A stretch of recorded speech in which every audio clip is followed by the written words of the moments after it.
Hi అండి. అందరూ ఎలా ఉన్నారు? బాగున్నారా? నేనైతే సూపర్ బాగున్నాను. మీరందరూ బాగుండాలని మనస్ఫూర్తిగా కోరుకుంటున్నాను. మీకేమైనా నా వీడియోస్ నచ్చినట్టయితే like and share and subscribe చేసుకోండి.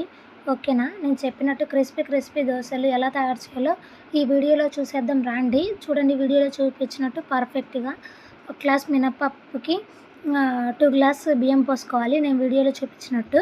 నేనైతే పొట్టు మినపప్పు తీసుకున్నాను. మీకు కావాలంటే ఉద్ది మినపప్పు అయినా పర్లేదు. నేనైతే పొట్టు మినపప్పే ప్రిఫర్ చేస్తాను. హౌస్ వర్క్ అయితే చాలా అంటే హెల్తీగా ఉంటుంది అనమాట. మీకు కూడా ఎవరికన్నా పొట్టు మినపప్పు తీసుకోండి. పొట్టు మినపప్పే తీసుకోండి చాలా వరకు.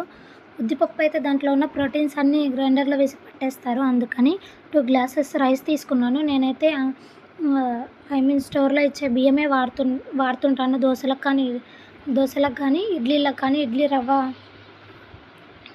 చూడండి, ఇలా మార్నింగ్ టు ఈవినింగ్ వరకు నానబెట్టుకున్న తర్వాత దాన్ని పొట్టు పోయేంత వరకు 10% పొట్టు ఉండాలి, 90% పొట్టు పోవాలి. అలా కడుక్కోవాలి. ఒక 10 టైమ్స్ పడుతుంది అనమాట కడుక్కునేసరికి. అలా బియ్యం కూడా 3 టైమ్స్ కడుక్కోండి. దాంట్లో ఉన్న మట్టి ఇంకా ఏమన్నా ఉంటుంది కదా, అది పోయేలాగా చూసుకోండి. ఇదిగో చూడండి, ఇలా వస్తుంది అనమాట. పొట్టు పోయిన తర్వాత దాని తర్వాత మిక్సీ జార్లో వేసుకోండి. మిక్సీ అయినా పర్లేదు, గ్రైండర్ అయినా పర్లేదు. గ్రైండర్ అంటే ఇంకా బెటరు. చాలా ఫ్లఫీగా వస్తుంది అనమాట దోశలైనా. నేనైతే నా దగ్గర గ్రైండర్ లేదు, మిక్సీయే తీసుకుంటున్నాను. చూస్తున్నారా? బియ్యము మినపప్పు 2 వేయండి. మీ దగ్గర ఇంకా మెంతులు ఉంటే మెంతులు కూడా వేసుకోండి. నా దగ్గర లేవు. చూస్తున్నారా? ఇలా పట్టుకోవాలి. దాని తర్వాత ఒక 1 కప్పు వరకు రైస్ వేసేసుకోండి. అప్పుడే చాలా అంటే చాలా మెత్తగా ఎర్రగా కన్సిస్టెంట్ కూడా బాగా వచ్చేటట్టు చూస్తుంది. కొంచెం బరకగా పట్టుకోండి. ఫుల్ మెత్తగా అయితే పట్టుకోకండి. అప్పుడు దోశలు అనేది హోటల్ స్టైల్లో వచ్చినట్టు రావన్నమాట. కొంచెం గొంతు ఒరుచుకపోయినట్టు ఉంటుంది అన్నమాట. చూస్తున్నారా? నేను చూపిన పిండి ఎంత బాగా ఫర్మెంట్ అయిందో. నేనైతే దాని మీద ఒక క్లాత్ పెట్టుకున్నాను.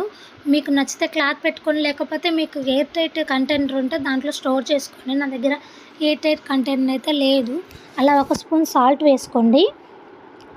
సాల్ట్ వేసుకున్న తర్వాత కొంచెం 2 స్పూన్స్ కానీ 3 స్పూన్స్ కానీ వాటర్ వేసేసుకోండి.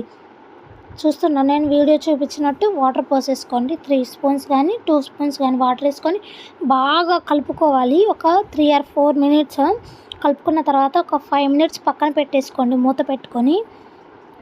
అది చాలా అంటే చాలా టేస్టీగా క్రిస్పీగా దోశలు అనేది రెడీ అయిపోయాయండి. చూడండి ఎంత బాగా లెగుస్తాయో, ఎంత బాగుంటాయో. సార్ మీరు కూడా ఇలా ట్రై చేసి చూడండి. నేను చెప్పిన విధంగా, నేను చెప్పిన కొలతల్లో ఇలా ట్రై చేసి చూడండి. లైక్, షేర్ అండ్ సబ్స్క్రైబ్ నా ఛానల్ని.